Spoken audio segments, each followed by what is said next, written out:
निकाह नामा दुनिया का वाहिद एग्रीमेंट जो बगैर पढ़े ही साइन किया जाता है और उसके जो प्राइमरी पार्टनर्स होते हैं यानी कि दूल्हा दुल्हन, उन्हें तो पता भी नहीं होता कि उसके अंदर क्या क्या लिखा है और कौन कौन से क्लॉजेस डाले गए हैं।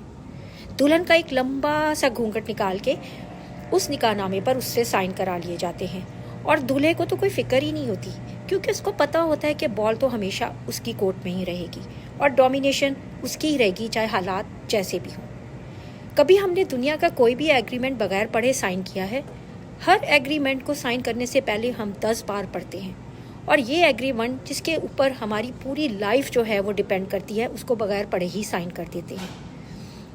और ज़्यादा नुकसान लड़की वालों का होता है, लेकिन क्या करें, शादी का चाय इतना चढ़ा होता है और जब ये चाव उतरता है तो उस वक्त आते हैं होश ठिकाने और होते हैं आपके 14 तबक रोशन।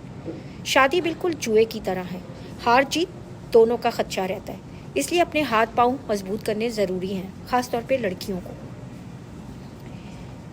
आपको पता है कि निकाह नामे के अंदर जो एक क्लॉज है जिसमें वो औरत को डिवोर्स का जो है हक देता है और जो वो अपने निकाह नामे से दस्तखत करने से पहले अपने हस्बैंड से लेती है, लेकिन तमाम मौलाना साहब का घर के फैमिली मेम्बर्स पहले ही से ही उन पर काटियाँ फिरवा देते हैं, क्योंकि उनको ये ज़रूरी नहीं लगता।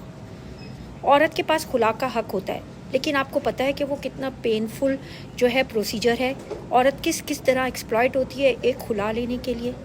अगर पहले से उसके पास ये हक हो तो उसे इन तकलीफ़ों से गुजरना ना पड़े, लेकिन नहीं, औरत को हक ही कैसे दिया जाए? वो तो जज्बाती होती है, कम अकल होती है, तो ये हक तो सिर्फ मर्द के पास ही रहना चाहिए। वाह, औरत की कोख से जन्म लेने वाला मर्द ही उसे कम अकल साबित करने पर तुला है।